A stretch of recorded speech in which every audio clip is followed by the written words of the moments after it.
After extraordinary scenes in the Oval Office on Friday as US President Trump clashed with Zelensky, telling him to make a deal with Russia, or we are out. Over the past fortnight, Trump has reshaped Washington's approach to Ukraine, initiating direct talks with Russia and ramping up pressure on Zelensky.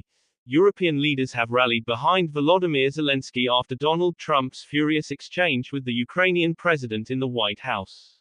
The leaders of Germany, France, Spain, Poland and the Netherlands were among those who posted social media messages backing Ukraine, with Zelensky responding directly to each one to thank them for their support. The Ukrainian president has arrived in London to attend a summit hosted by UK Prime Minister Sir Keir Starmer, who retains unwavering support for Ukraine, Downing Street said. However, Hungarian Prime Minister Viktor Orban voiced his support for Trump, writing, "Strong men make peace, weak men make war." Today President at real Donald Trump stood bravely for peace, even if it was difficult for many to digest. "Thank you, Mr. President."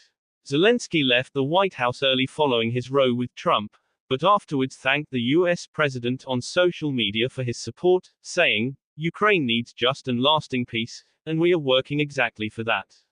Writing on Messenger app Telegram on Saturday, Zelensky said it was very important for us that Ukraine is heard and that no one forgets about it, neither during the war nor after.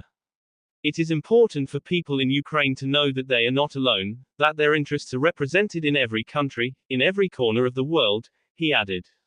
However, while Trump frames this as a victory for US interests, the agreements conspicuously lack one crucial element: security guarantees in both cases. Donald Trump framed the US-Ukraine deal as a means for Washington to recoup 3 years' worth of military aid to Kyiv. However, the agreement notably lacked US security guarantees, Zelensky's key demand. Trump remains fixated on brokering a ceasefire, yet with Washington re-engaging Moscow diplomatically, Russia has become emboldened. It outright rejects any Western military presence to enforce a truce in Ukraine. On Wednesday, Ukrainian Prime Minister Denis Shmyhal said Ukraine and the US had finalized a version of the agreement. It was published on Friday morning. The preliminary agreement envisages that an investment fund will be set up for Ukraine's reconstruction. Shmyhal said Kyiv and Washington would manage the fund on equal terms. According to the deal, Ukraine will contribute 50% of future proceeds from state-owned mineral resources, oil and gas to the fund, and the fund will then invest to promote the safety, security and prosperity of Ukraine. Zelensky, aware of his precarious position, warned, "Without security guarantees, there will be no ceasefire. Nothing will work." Trump, while dismissing extensive US security commitments, insisted that American workers on Ukrainian soil would serve as an automatic security measure. Meanwhile, the deal's economic benefits remain enticing. Ukraine gains US capital and technology for reconstruction. But without an ironclad security pact, the deal leaves Kyiv vulnerable to the shifting tides of US-Russia relations. Trump accused Ukraine of starting the war with Russia and called Zelensky a dictator.